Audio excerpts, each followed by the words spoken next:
Oi pessoal, boa noite, tudo bem? Atrasamos um pouquinho aí, mas deu certo. Estávamos resolvendo aí um probleminha técnico, mas está tudo ok, né? Vamos lá, vamos começar, estamos na hora, né? Graças a Deus estamos juntos para podermos usufruir um pouquinho das boas energias, dos conhecimentos elevados, né? Então vamos lá, vamos fechar os olhos, elevando o pensamento, mentalizando as luzes que se derramam sobre nós, que os espíritos amigos fazem com que nós sintamos essas ondas de bem-estar, essas ondas de paz, são os fluidos benéficos que eles nos trazem em nome de Jesus, em nome de Deus, em nome do bem, em nome da paz, da harmonia, e que nós tenhamos a dignidade, tenhamos a receptividade, tenhamos a elevação para recebermos essas forças e bem aproveitarmos em nossas vidas. Pedimos, Senhor Jesus, em benefício de todos os irmãos que estão orando conosco neste momento. Cada qual com a sua dificuldade, com seus enigmas, com seus conflitos, com seus sonhos, com as suas dificuldades, mas também com a sua boa vontade, com a sua busca, com a sua fé, com o seu empenho, com o seu investimento na própria melhora. E que a tua ajuda seja decisiva para que todos nós possamos avançar. Pedimos pelos irmãos que estão em sofrimento na vida espiritual, que sobre eles possam as forças do alto se derramarem num fluxo benéfico, curativo, regenerativo, e que seja feita a tua vontade, Senhor, acima da nossa, em cada instante da nossa existência. Obrigado por tudo e que assim seja. Muito bem, pessoal. Boa noite a todos novamente. Sejam bem-vindos, tá? Alexandre Camargo falando, aqui de Campina Grande. Como é que tá o som aí? Estão ouvindo bem? Tá tudo ok, né? O som, imagem. Nós estamos na página Espiritismo Brasil Chico Xavier, realizando estudos, né? De segunda-feira, o Livro dos Espíritos, às 20 horas. De terça-feira, os Mensageiros, às 20 horas, que é o estudo de hoje. De quarta-feira, o Livro Céu Azul, às 9 horas da manhã, às 9 horas da manhã, né? Amanhã, às 9, a gente vai realizar. Quinta-feira, às 20 horas, Momentos de Saúde e de Consciência, do Espírito Joana de Ângeles. E sexta-feira, o Livro Missionários da Luz, às 20 horas, o livro de André Luiz também e Francisco Cândido Xavier. Estamos no 50º dia de estudo do livro Os Mensageiros de André Luiz, Espírito, através do Chico Xavier, médium, né? E hoje, o capítulo 35, Culto Doméstico, tá? Então vamos lá. Capítulo novo, né? Então só dar uma ajeitadinha aqui.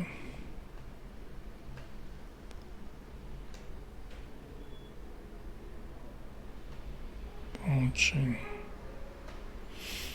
Ok. Então, se vocês se recordarem, pessoal, nós estamos num momento do livro em que o André Luiz, o Vicente e o Aniceto, que é o instrutor deles, né? O André Luiz e o Vicente estão vindo para a Terra em aprendizado, um curso de aprendizado para se tornarem mensageiros de nosso lar, né? Trabalhadores de nosso lar, junto aos encarnados, junto aos espíritos sofredores, né? E em companhia de Aniceto, que é um espírito amigo que os está orientando. Então, eles estão numa casa no Rio de Janeiro, uma casa modesta, com uma senhora, Dona Isabel, e os seus filhos, né? E junto com essa casa, me parece haver um pequeno salão que eles usam para as preces, né? Algo que eles fazem há muito tempo, né? E os espíritos amigos usam essa estrutura, que é bastante singela, eles usam para servir de um posto avançado de nosso lar, né? Um posto avançado de nosso lar, onde os trabalhadores de nosso lar podem passar horas ali se reabastecendo, né? Porque as vibrações ali são vibrações muito boas. Quem os recebeu foi o Isidoro, que é o marido da Isabel, já desencarnado, né? Então o marido dela, o Isidoro, está ali espiritualmente recebendo os espíritos amigos que vêm de nosso lar para trabalhos aqui no planeta, na Terra, aqui, né? na crosta, né? E a dona Isabel, uma senhora que está ali com seus filhos, a viúva, né? Mas numa atitude muito digna, muito elevada, né? A gente vai ver aqui hoje, tá? Então vamos lá, hoje os espíritos estavam ali então conversando com outros espíritos que estão de passagem ali pela casa, né? Do Isidoro e da Isabel, né? Então, nas primeiras horas da noite, Dona Isabel abandonou a agulha, porque ela estava tricotando, né? E convidou os filhinhos para o culto doméstico, né? Evangelho no lar, né? Culto doméstico. Notando o interesse que me despertavam as crianças, Aniceto explicou, né? As meninas são entidades amigas de nosso lar, que vieram para serviço espiritual e resgate necessário na Terra.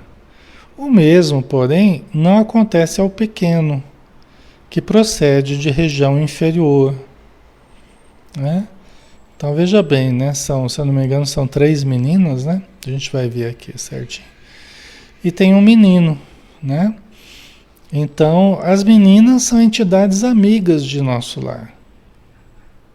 Então são espíritos conhecidos deles lá de nosso lar. Que vieram de nosso lar, reencarnaram vindas de nosso lar.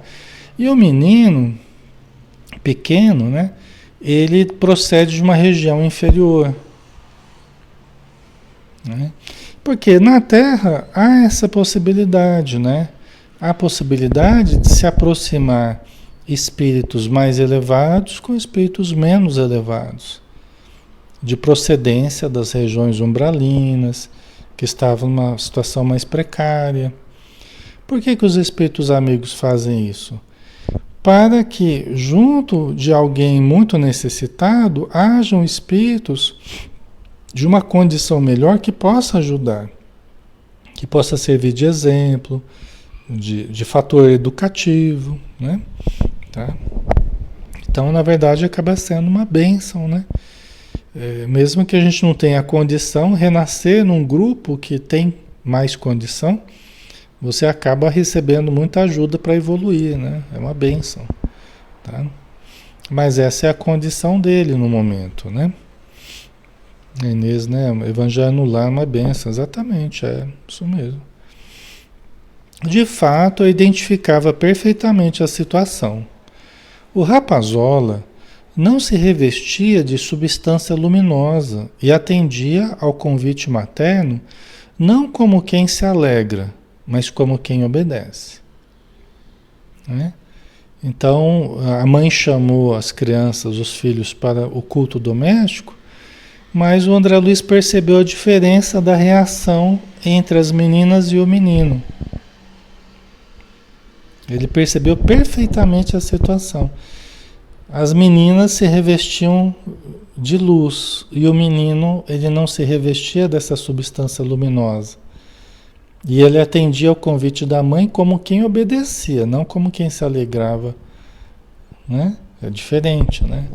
A reação da pessoa que gosta de fazer o evangelho, e a pessoa que vai mais obrigada, vamos dizer assim, vai mais constrangida pela obediência, né, que deve ter da mãe e tal. Com tamanha naturalidade se sentaram todos em torno da mesa, que compreendia a antiguidade daquele abençoado costume familiar.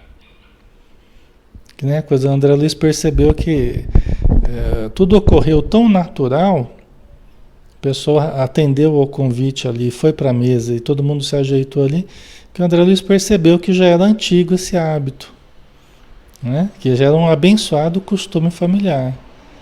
Né? Porque a gente vai se acostumando, né? A gente vai se acostumando e passa a ser uma coisa que a gente faz naturalmente, né? Eu me lembro com muito carinho dos evangelhos no lar que nós fazíamos, né? Com meu pai e minha mãe, né? No Paraná. Eu me lembro com muito carinho das recordações mais agradáveis. A gente, adolescente ou criança menor, nem sempre a gente nem sempre a gente está muito animado para fazer evangelho. Às vezes é bem na hora do programa lá que a gente quer ver na TV, é bem na hora do jogo, não sei o quê, bem na hora, né? Quando a gente é jovem, quando a gente é criança, então é bem aqui o menino, né?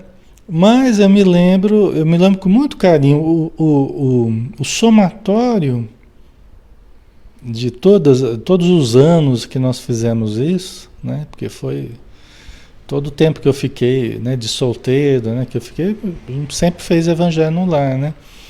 Então, assim, eu guardo com muito carinho, assim, muito carinho. São lembranças muito agradáveis, né? Meu pai colocando uma musiquinha suave, o Zanfir, ou colocando Mozart, né? Alguma musiquinha suave, assim. E as leituras, né, do Evangelho, das historinhas que ele gostava também, as historinhas do Humberto de Campos, Hilário Silva, né? Então é muito legal. Isso grava assim, né? É um aprendizado que, embora na época a gente talvez não dê o devido valor, mas com o tempo faz parte da nossa formação, né? Faz parte da nossa formação espiritual. A Bárbara colocou, um dos meus filhos disse, mãe, estou cansado. Faz parte, né? Mas fez mesmo assim mesmo, né? Depois até participou, né? Então, Mas é bom, né? As crianças vão se acostumando e vão se beneficiando da energia boa, né? E vão aprendendo, tal, com as historinhas, É muito bom. Aquilo vai sedimentando no inconsciente das crianças. Tá? Então, a filha mais velha, que atendia por Joaninha, trazia cadernos de anotações e recortes de jornais. Tá? Então, a filha mais velha, a Joaninha, né? Ela trazia cadernos de anotações e recortes de jornais, tá? Para o estudo deles ali, né? Vamos ver o que eles vão fazer. A viúva sentou-se à cabeceira e, após meditar breves instantes, recomendou à pequena Nelly, ou Nelly, não sei, né? Acho que é a Nelly, de 9 anos, fizesse a oração inicial do culto, pedindo a Jesus o esclarecimento espiritual. Olha que bonitinho, né? Uma criança de 9 anos já sendo familiarizada com a oração. Né? Então a pequenininha ali já está se acostumando a fazer a prece inicial ou a prece final, né? Na dinâmica deles aqui. É muito bonito isso, né? É muito bonito. Tá? Aprender a orar é uma das coisas mais importantes que a gente pode ensinar aos filhos, né? É dar a oportunidade para eles aprenderem a orar, ensiná-los a orar. Orar com sinceridade, né? Orar o Pai Nosso, né? Então, é importante. Todos os trabalhadores invisíveis, todos os espíritos que estavam ali, naquele ambiente familiar, utilizando ali como um posto de socorro avançado ali, né? Todos os trabalhadores invisíveis sentaram-se respeitosos em torno do Evangelho. Isidoro e alguns companheiros mais íntimos do casal permaneceram ao lado de Dona Isabel, sendo que quase todos vistos e ouvidos por ela. Olha que interessante, né? A Dona Isabel, médium de muita condição, pelo que deu a entender, né? No estudo passado, uma médium de muita percepção, mas que os espíritos não deixam perceber mais do que 20%, para o bem dela mesma. Mas, nesse contexto, né, ela estava percebendo, ela estava vendo todos os espíritos ali, pelo jeito, né? Ó, Dona Isabel, os mais íntimos, né, sentaram ao seu lado da Dona Isabel, postaram ao seu lado da Dona Isabel, sendo quase todos vistos e ouvidos por ela, quase todos. Né? Então, eu não estava percebendo tudo, mas eu estava percebendo bastante coisa, né? A Renatinha, ela via o Isidoro? Olha, provavelmente via. Eu não sei, porque aqui falou quase todos ela via e ouvia. Provavelmente pela sintonia entre ambos, provavelmente ela via o marido desencarnado, né? Provavelmente.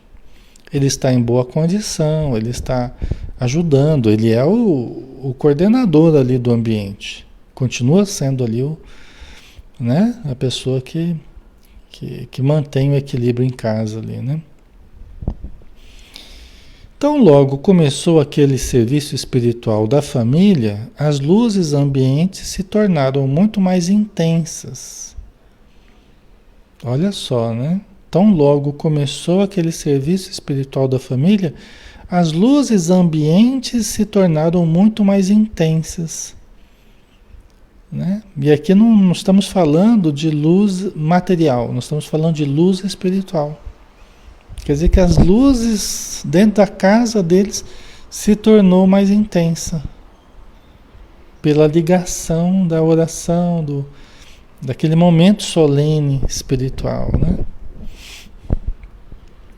Profunda sensação de paz envolvia meu coração. Você vê, o André Luiz já estava sentindo já o benefício daquele momento, né?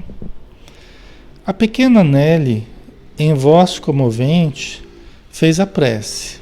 Senhor, seja feita a vossa vontade assim na terra como nos céus.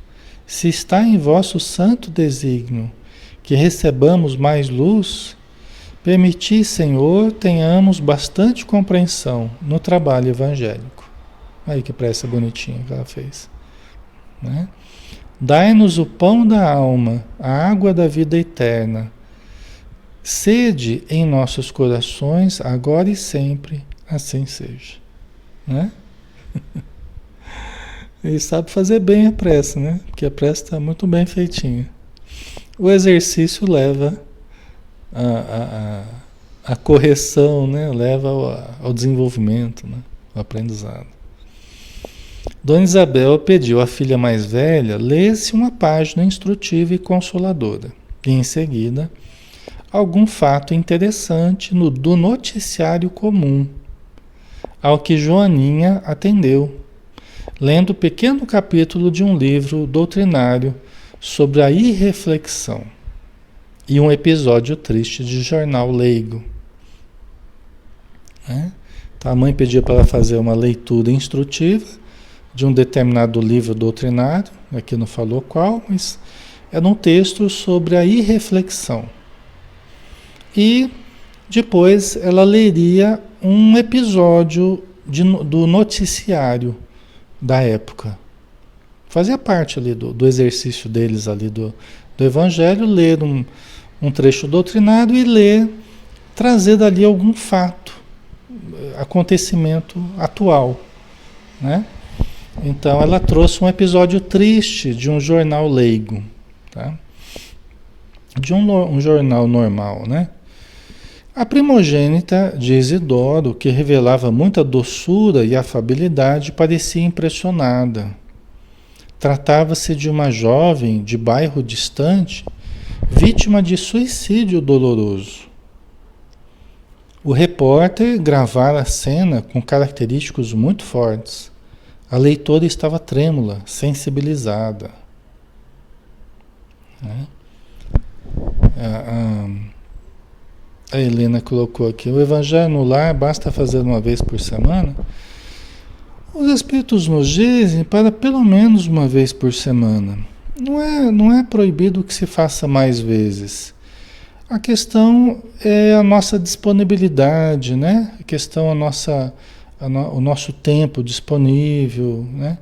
E também, em se tratando de Evangelho no lar, nós estamos falando da possibilidade de reunir a família,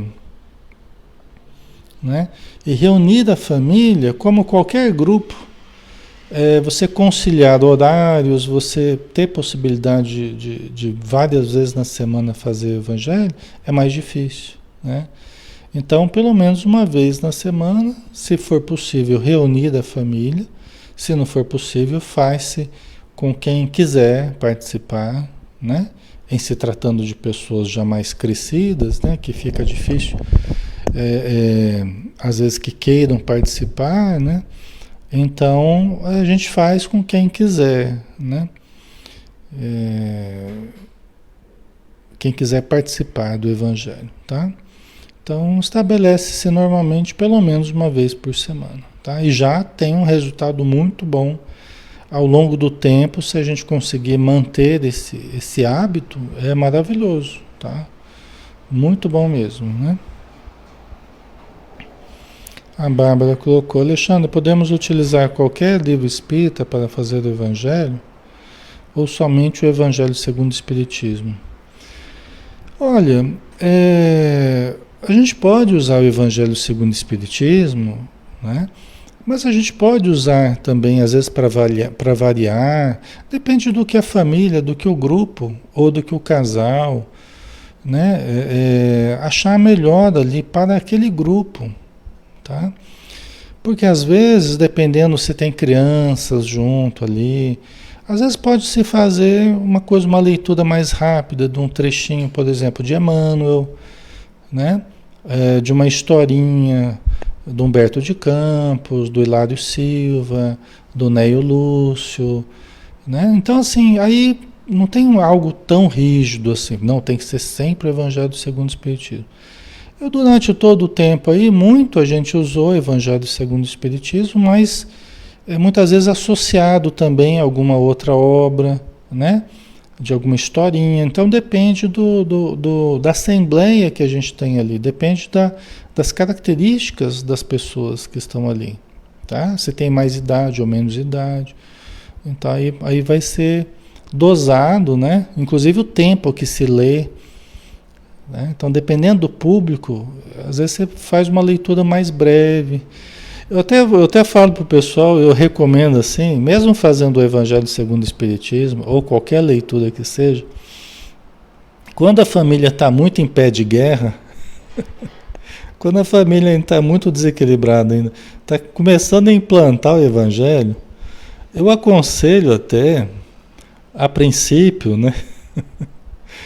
Para implantar, né, eu aconselho até que não se comente.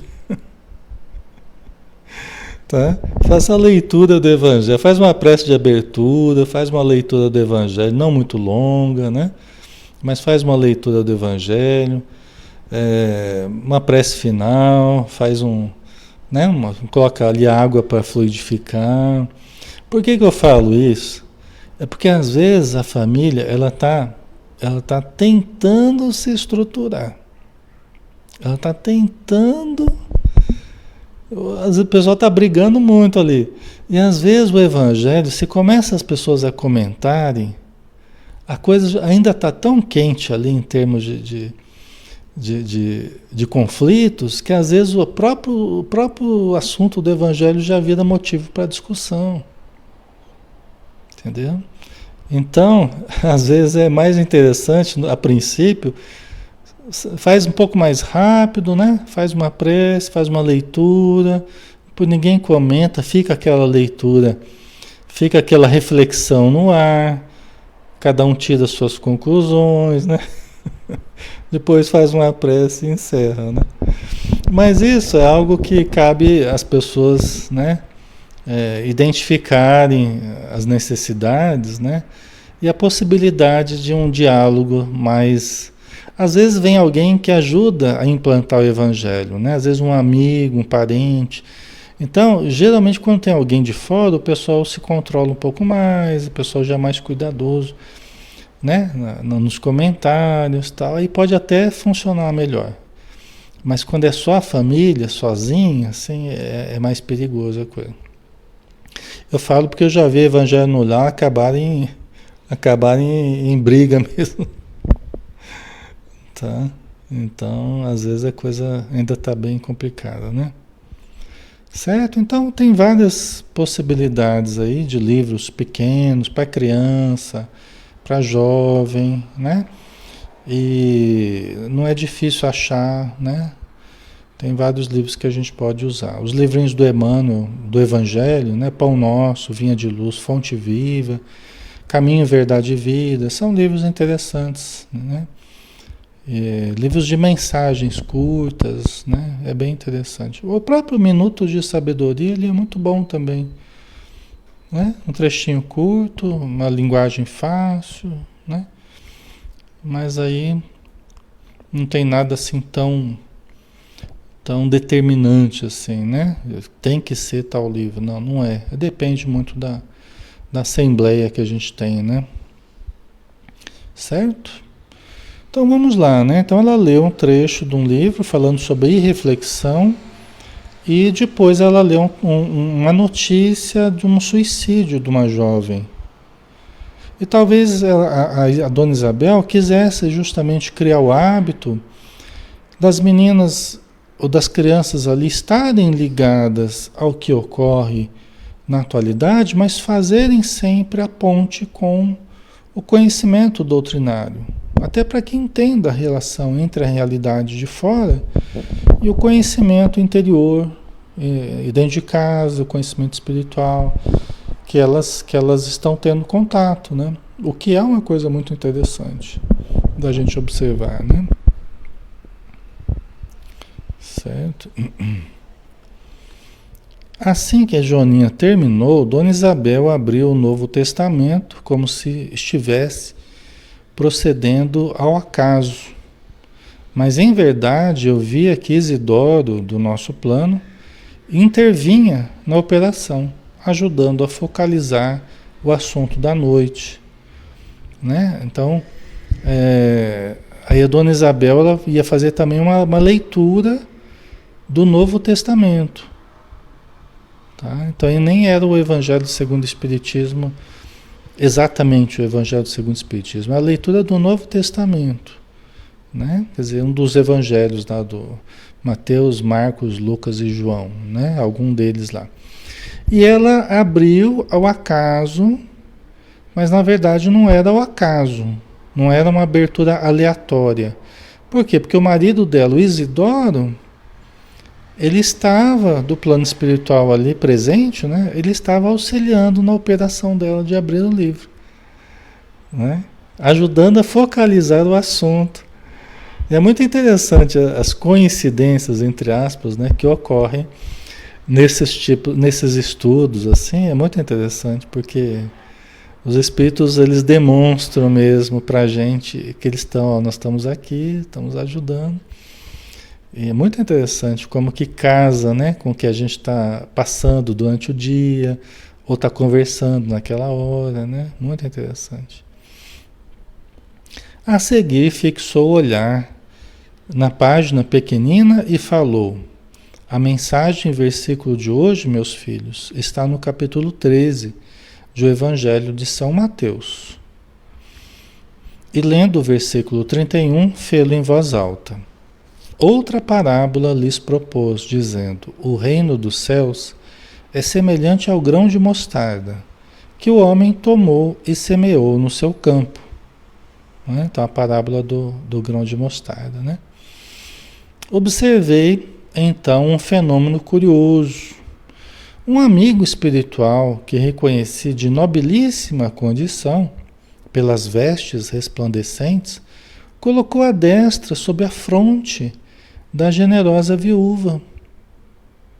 Quer dizer, um dos espíritos que ali estava, né, de nobilíssima condição, um espírito muito iluminado, que é um dos que estavam por ali, né?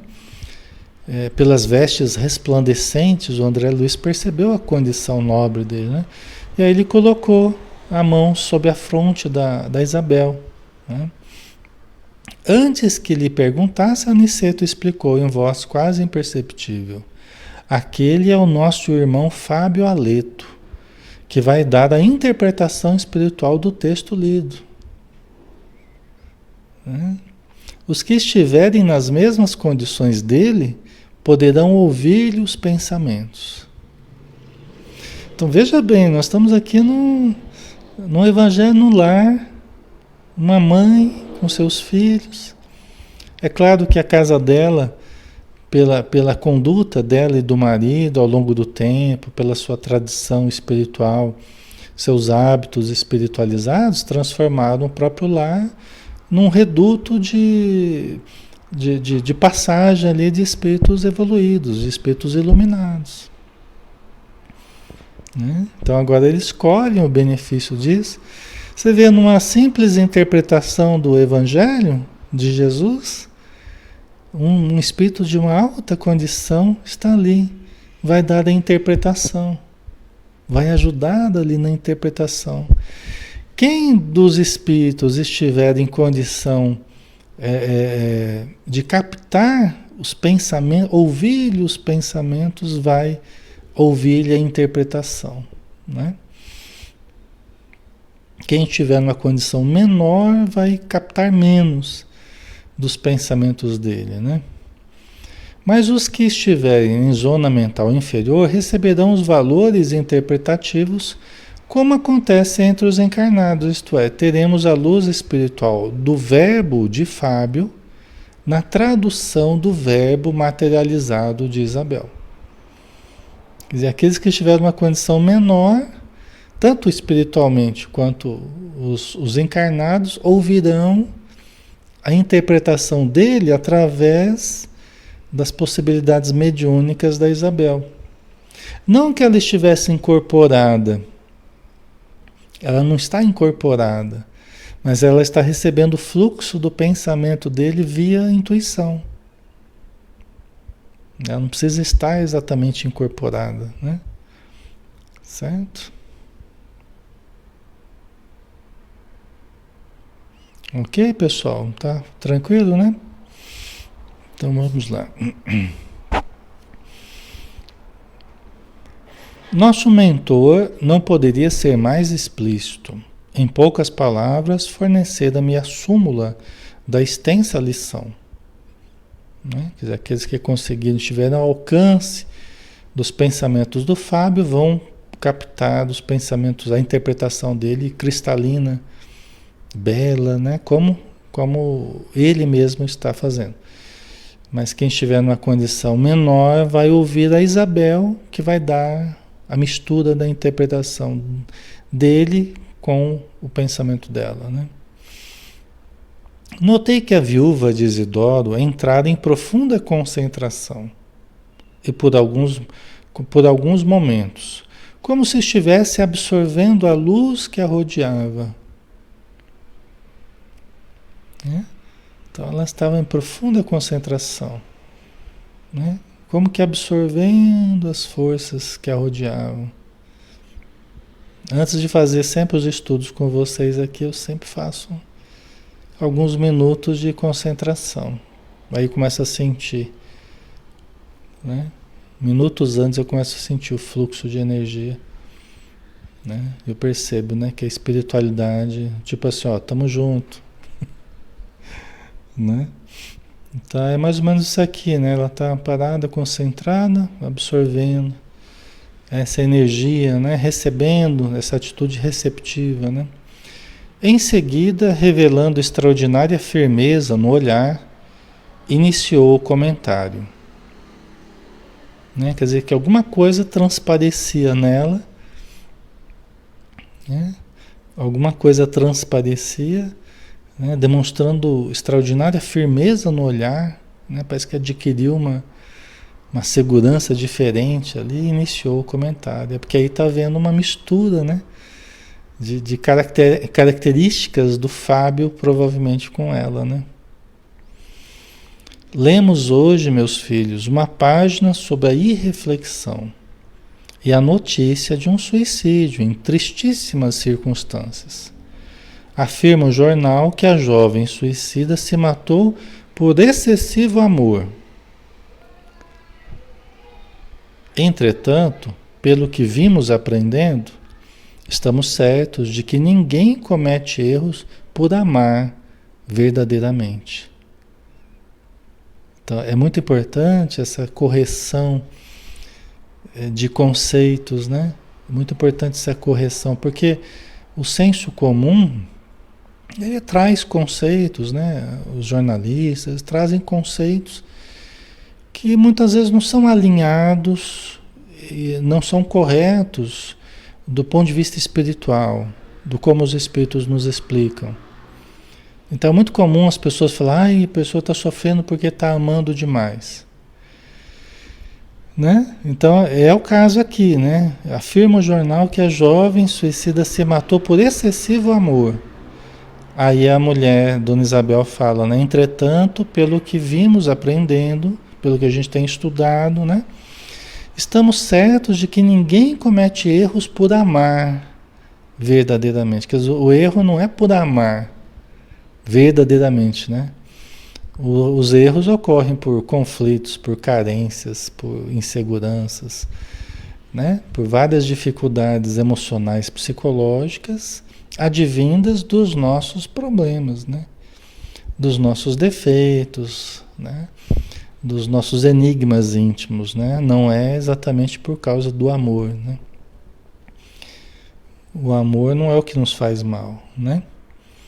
Quando a gente fala que tem excesso de amor, vamos imaginar o amor como o ouro no meio do monte de cascalho.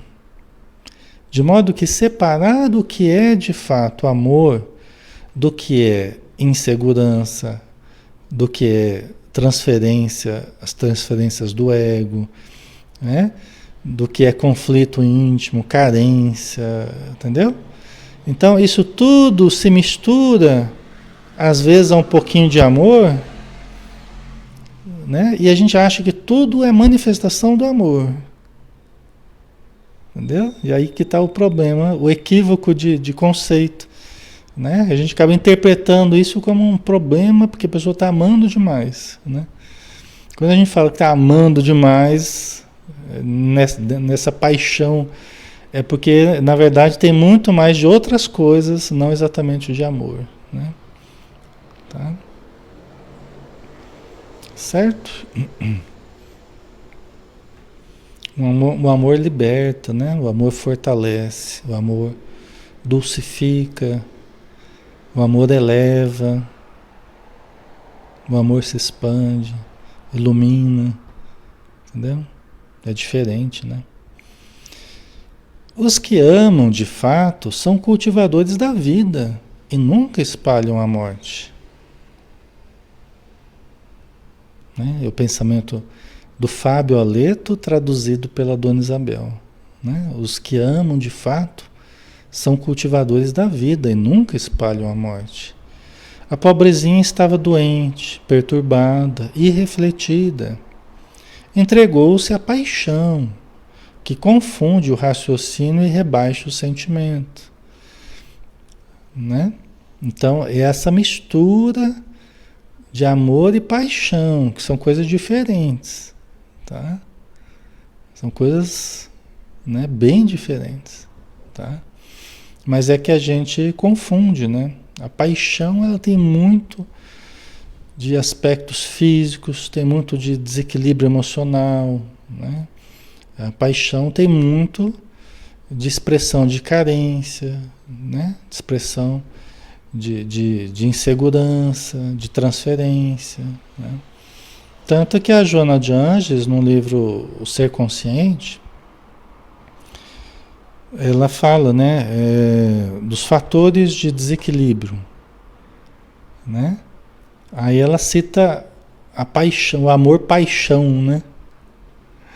Na verdade é isso aqui, né? É que a gente costuma chamar de amor, mas é o amor-desejo, amor-paixão, o amor-posse, né? Que a gente costuma interpretar como sendo o amor verdadeiro, puro, né? Mas não é. E aí que ela fala, né? Que esse amor é o grande demolidor das estruturas celulares, né? Essa paixão, na verdade, né? Mas é o grande demolidor das estruturas celulares, pela força dos desejos de que se faz portador, né? Então envolve uma carga energética muito forte, né? Só que com conteúdos emocionais muito conflituosos, né? O que acaba desequilibrando a nossa estrutura energética, né? A paixão, como os Espíritos dizem no Livro dos Espíritos, né? Como um corcel, que você tem que ter as rédeas ali, senão é como aquele cavalo, né? Que pode te levar para situações muito perigosas se você deixar totalmente descontrolado, né? Então, todos nós já vivemos paixões, já vivemos... É normal, né? Que o ser humano se apaixone, não apenas por coisas, por situações, por pensamentos, né? Mas é preciso a gente ter as rédeas da paixão, porque senão é como esse cavalo aí que pode nos levar para situações muito perigosas, né? Ok? Então entregou-se à paixão que confunde o raciocínio e rebaixa o sentimento. É como aquela coisa assim, né? Sem você não tem porquê.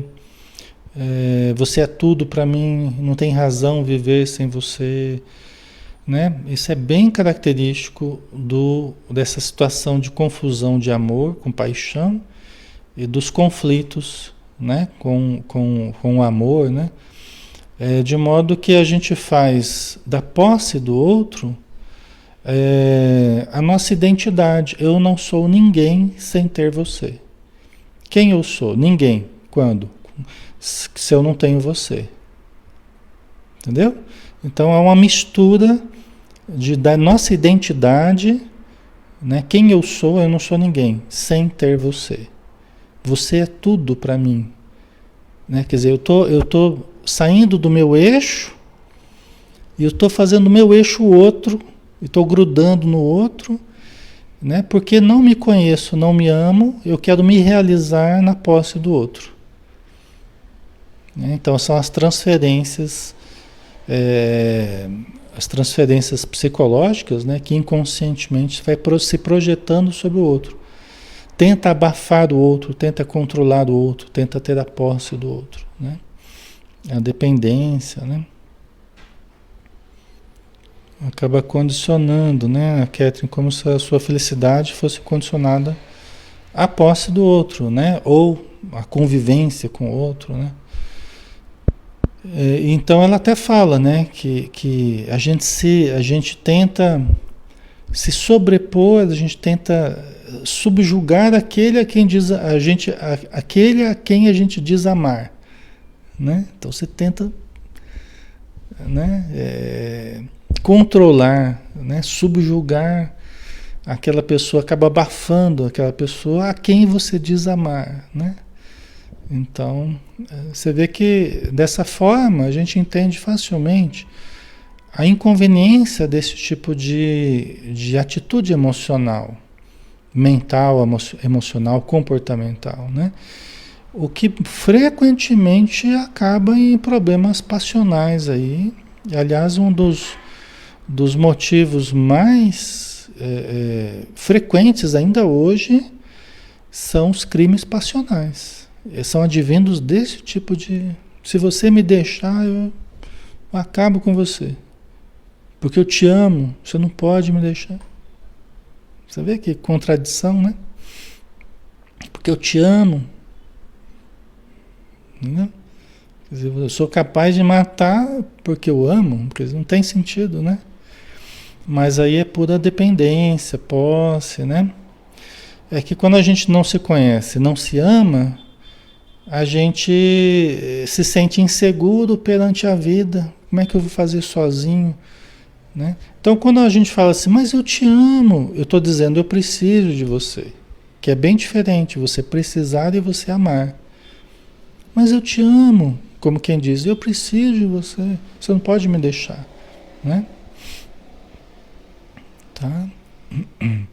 São coisas diferentes, né? Que a gente precisa discernir para a gente entender os relacionamentos e saber administrar, né? Os relacionamentos de uma forma mais saudável, né? Então, por isso que ela falou aqui no comentário, né, Dona Isabel, a pobrezinha estava doente, perturbada, irrefletida. Entregou-se à paixão que confunde o raciocínio e rebaixa o sentimento, né? Exatamente. E nós sabemos que da paixão ao sofrimento ou à morte não é longa distância. Lembremos, todavia, essa amiga desconhecida com o pensamento de simpatia fraternal. Né? Assim como nós que estamos analisando a atitude, analisando a situação, né? Mas endereçamos às pessoas as nossas energias, né? Para que essas pessoas que são reais e que estão em algum lugar aí possam receber energias boas, né? Que as ajudem a terem equilíbrio onde estiverem. Tá? Certo? Que Jesus a proteja nos caminhos novos. A Dona Isabel falou para as filhinhas, né? Não estamos examinando um ato que ao Senhor compete julgar, mas é um fato, de cuja expressão devemos extrair o ensinamento justo, que é o que eu estava falando, né? Não estamos julgando a pessoa, né? Analisando um fato, né? Uma situação que nós temos que nos permitir analisar a título de aprendizado, né? É para isso que a gente convive em sociedade, é para aprendermos uns com os outros, com os acertos e com os erros uns dos outros, né? A mensagem evangélica desta noite assevera pela palavra do nosso Divino Mestre aos discípulos que o reino dos céus é também semelhante ao grão de mostarda que o homem tomou e semeou no seu coração. Você vê que tem tudo a ver aqui, né? Foi tudo realmente montadinho aqui para ter um sentido, né? Durante o evangelho deles aqui. Porque o reino dos céus, Jesus comparou, aqui que eu vou comparar o reino dos céus? O reino dos céus é como aquela sementinha de mostarda que é menor das sementes. Mas uma vez lançada na terra, ela frutifica, né? Então, tudo começa pequenininho, né? Tanto o reino dos céus quanto os sofrimentos, os tormentos, né? Começam pequenininhos no nosso coração, nas nascentes do nosso coração, né? Devemos ver neste passo, meus filhos, a lição das coisas mínimas. A esfera carnal onde vivemos está repleta de irreflexões de toda sorte. Raras criaturas começam a refletir seriamente na vida e nos deveres antes do leito da morte física. Né? Trazendo o texto sobre a irreflexão que eles também leram, né? Então ela incluiu ali a questão da irreflexão. Porque por isso que nós temos que fazer as reflexões para que nós diminuamos, né? Para que nós diminuamos as irreflexões, as atitudes irrefletidas, as atitudes impulsivas, que já fizeram muito mal para a gente e podem fazer muito mal para a gente. Né? Os Espíritos dizem que muitas pessoas perdem a vida, perdem notáveis oportunidades pela simples irreflexão, pelos simples impulsos não contidos, pelas atitudes impulsivas. Às vezes uma fala invigilante, Às vezes um gesto invigilante, entendeu? É capaz de acabar com uma vida, né? Ou com várias vidas, né? Então, a importância do estudo constante, das reflexões sozinho, quando nós, né, estamos lendo, estamos estudando sozinhos, analisando profundo dentro de nós, né? E também em grupo, quando nós estudamos juntos, né? Muito importante para que nós possamos tecer, né, as associações de conhecimentos, de conteúdos elevados que contenham certos impulsos mais primitivos do nosso ser, para que eles não tenham tanta liberdade assim de expressão como já tiveram no passado. Eles encontrem uma rede protetora de vigilância, de autopercepção, de conhecimento, né? Então, quando a gente percebe que certos impulsos vão ser dados, a gente tem uma rede protetora de conhecimentos, de estudos, né?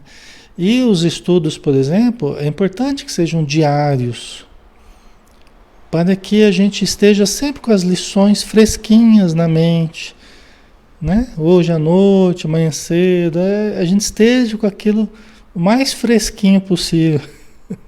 Porque a gente sempre vai precisar dessas reflexões, viu? E aqui ela fala, né? Raras são as criaturas que começam a refletir seriamente na vida e nos deveres antes da morte física. Muitas vezes vai começar as reflexões lá no plano espiritual, só que nas regiões de sofrimento, frequentemente, né? Não devemos fixar o pensamento tão só nessa jovem que se suicidou em condições tão dramáticas, ao nos referirmos aos ensinos de agora, né? Não devemos fixar somente nela, né?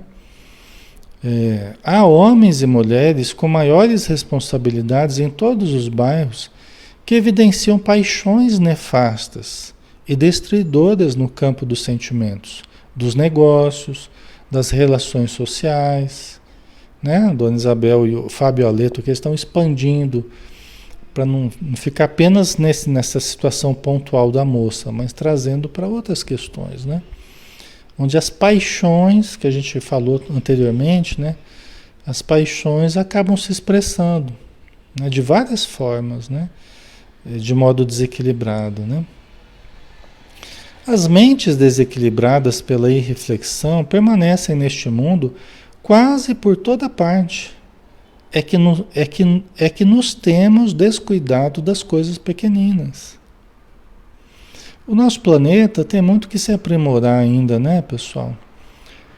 Todos nós temos muito que nos aprimorar. E a maneira mais fácil é a gente fazer isso pelas coisas pequeninas, né? Não pensar nas coisas grandes antes da gente começar pelas pequeninas, né? Jesus, ele deu alguns exemplos das coisas pequeninas, né? Às vezes a gente quer colher os frutos, mas despreza a semente, né? A gente quer comer, a gente quer aproveitar dos frutos prontos já, né? Da árvore produzindo, né? Em nós, na nossa vida, né? Mas a gente despreza a semente. E aí Jesus trouxe a lição das sementes, né? De onde tudo germina, é muito simbólico isso, né? Quer dizer, é coisa pequenina, mas é o começo. Tudo tem que ter um começo. A nossa mudança, a nossa renovação, a mudança dos hábitos, a mudança dos pensamentos, que a gente tem falado sempre aqui, né? Começa das coisas pequeninas, né? Frases que a gente começa a se autossugestionar positivamente. Isso tem um efeito muito benéfico, pessoal, muito benéfico. Tá? O efeito sugestivo, o efeito placebo, como a ciência trata, né? Tem se mostrado muito poderoso, muito, muito, muito poderoso. Tem autores recentes aí falando, só que agora traçando paralelo entre aquilo que era só uma coisa meio, né, meio mística assim, né? Mas traçando paralelo com o nosso organismo e com como que o efeito sugestivo age realmente na farmácia do nosso corpo. É maravilhoso isso, pessoal. É o futuro, né? Então, são as coisas pequeninas, né? A mudança mental, emocional, mas que todos podemos fazer, né? Grande é o oceano, minúscula é a gota, mas o oceano não é senão a massa das gotas reunidas. Fala-nos o mestre, em divino simbolismo, da semente de mostarda, né? Que a gente estava comentando, né? Recordemos que o campo do nosso coração está cheio de ervas espinhosas, demorando talvez há muitos séculos, em terrível esterilidade. Naturalmente, não deveremos esperar colheitas milagrosas, né? Então, nós temos feito semeaduras, né? Nem sempre boas, há muitos milênios. Então, é normal que a gente traga ainda no nosso interior algumas ervas daninhas, né? Tinha um espírito amigo, né? Um espírito amigo que por vezes se comunicava e se comunica ainda por vezes, e que às vezes diante de uma certa pessoa que a gente estava ajudando, né? E às vezes a pessoa estava com muita dificuldade, estava com muita perturbação, às vezes o espírito falava assim, mas é em terra boa que o mato cresce bonito. Mas é em terra boa que o mato cresce bonito. Às vezes a pessoa tem muitos potenciais. E justamente porque tem muitos potenciais, o matagal cresce com uma beleza. A erva daninha cresce com uma beleza. Mas, querendo dizer assim, ó, tem umas ervas daninhas aí, mas é porque a terra é boa. É porque a terra é boa, a pessoa tem potenciais. Às vezes até mediunidade. Né? É uma terra boa, é uma pessoa sensível, uma pessoa que quer poder produzir, trabalhar, tem bons sentimentos, mas, né, essa terra boa aí está servindo para as ervas daninhas. Quando a terra é seca, né, nem as ervas daninhas não crescem, né? Mas quando a terra é boa, aí ela cresce que é uma beleza, né? Se esparrama que é uma beleza. Tá? Então é natural que a gente traga ainda certas dificuldades, né? É indispensável amanhar a terra e cuidar do plantio. A semente de mostarda a que se refere Jesus constitui o gesto, a palavra, o pensamento da criatura. Como a gente estava dizendo, né? As sementinhas é o pensamento, é a palavra, é o gesto. Primeiro vem o pensamento, depois vem a palavra, depois vem o gesto.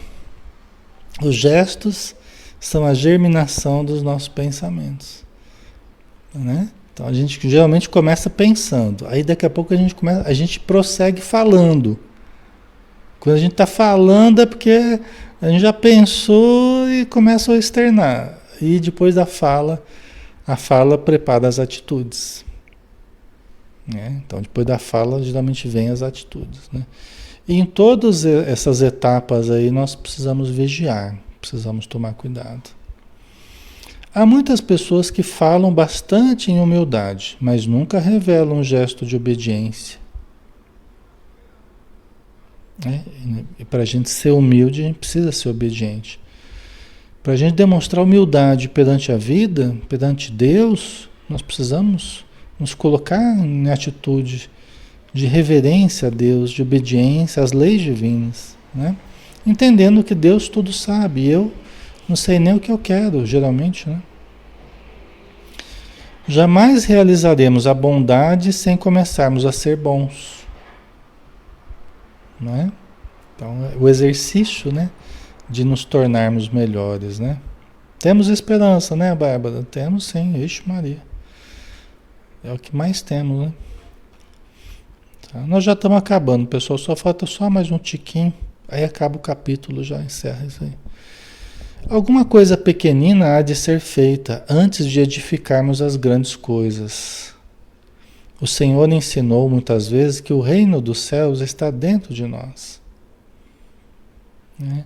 E aqui é um alerta também para a gente, né? Se a gente é muito sonhador e fica sonhando com grandes edificações, atendermos primeiro às disciplinas menores, atendermos primeiro às realizações menores. Porque se nós não formos fiéis no pequeno, no pouco, nós não seremos fiéis no muito. Né? Há que primeiro aprendermos a administrar o pouco, se quisermos o muito. Tá? Nós precisamos aprender primeiro, no exercício de cada dia, as coisas pequenas precisamos realizar, as pequenas disciplinas, né? Fazer crescer o reino dos céus dentro de nós, né? Ora, é portanto em nós mesmos que devemos desenvolver o trabalho máximo de realização divina, sem o que não passaremos de grandes irrefletidos.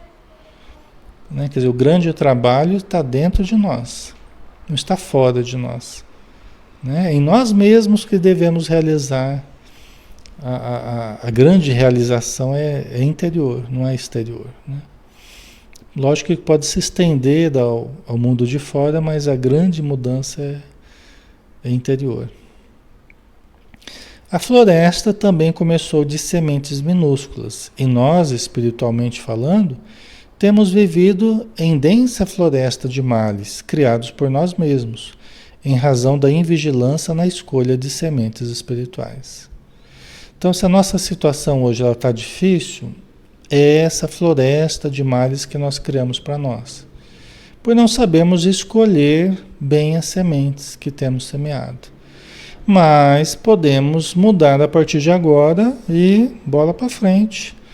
Vamos semear coisas melhores, né? Vamos limpar o nosso campo, tirar as ervas daninhas, né? Vamos abrir clareiras para que o sol adentre a nossa vida e vamos semear sementes melhores, né?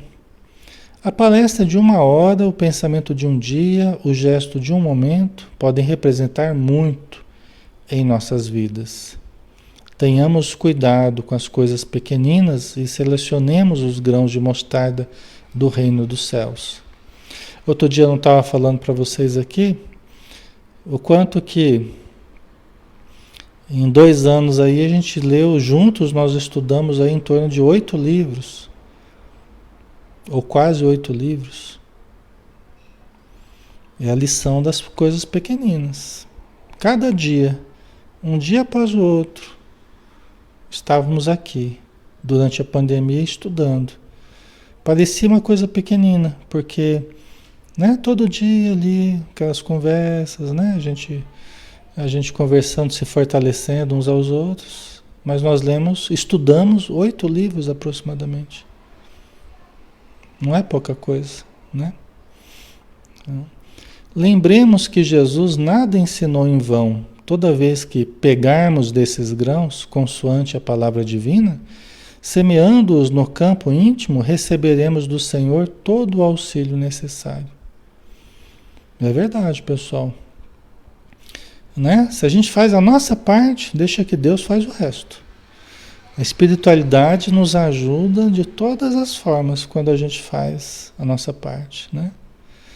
Conceder-nos a chuva das bênçãos, o sol do amor eterno, a vitalidade sublime da esfera superior.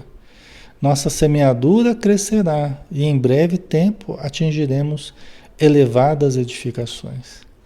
Quando a gente está buscando o bem, não cultivemos apreensões, aflições, desesperos, desânimos, tristezas. Foquemos no bem a ser semeado hoje, a ser feito hoje e amanhã e depois. Por quê? Porque quando a gente busca o bem, a gente só pode esperar uma colheita benéfica, cada vez maior, ao longo do tempo. Entendeu? Ah, mas eu tenho medo, que não fica cultivando medo. Ao invés de ficar, mas eu não sei o que, se acontecer isso, não fica conjecturando.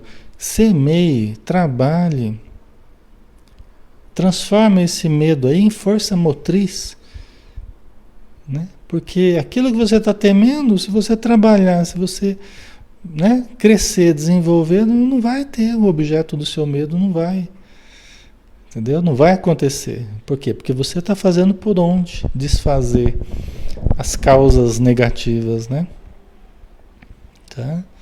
Porque Deus vai estar trabalhando conosco, os espíritos vão estar nos ajudando, as bênçãos do alto. Então não adianta a gente ficar cultivando inseguranças, medos, né? Aprendamos, a gente já está acabando. Aprendamos, meus filhos, a ciência de começar, lembrando a bondade de Jesus a cada instante. O Mestre não nos desampara, segue-nos amorosamente, inspira-nos o coração. Tenhamos, sobretudo, confiança e alegria. Aí, confiança e alegria. E vamos trabalhar, e vamos estudar, e vamos melhorar, né? Vamos transformar. Reparei que Fábio Aleto, né, retirou a mão da fronte da viúva e observei que ela entrava a meditar, como quem sentir o afastamento da ideia em curso. Você vê como é que é, né? Às vezes você está empolgado, falando tal, parece que está tudo prontinho. Às vezes não é nem nosso, né? Aí quando o Espírito tira a mão assim, né? Se afasta um pouquinho, a gente... Peraí, o que eu estava falando? Ai, a gente perde o curso das ideias, né? Porque nem era nossa, na verdade, né? Havia grande comoção na assembleia invisível às crianças, que por sua vez também pareciam impressionadas. Você vê, as crianças, elas estavam ali, bebendo da fonte ali, mas os espíritos também estavam comovidos ali, com as palavras do Fábio, né?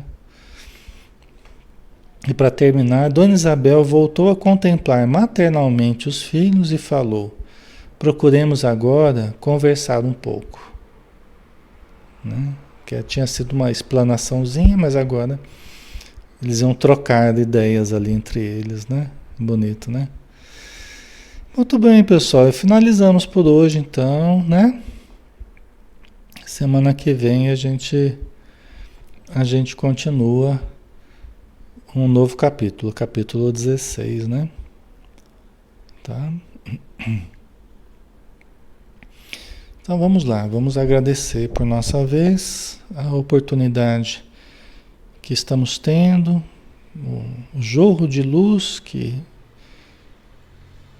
sobre nós recai neste momento, em ondas de bem-estar, ondas de paz, ondas de saúde, equilibrando o funcionamento do corpo, dos campos energéticos do perispírito, desfazendo desarmonias, dissolvendo energias, para ficar apenas a luz, a harmonia, o bem-estar, a saúde. Obrigado, Senhor Jesus, pelas palavras lidas, obrigado pela ajuda espiritual, pelas boas intuições, obrigado pela presença dos amigos encarnados e dos amigos desencarnados.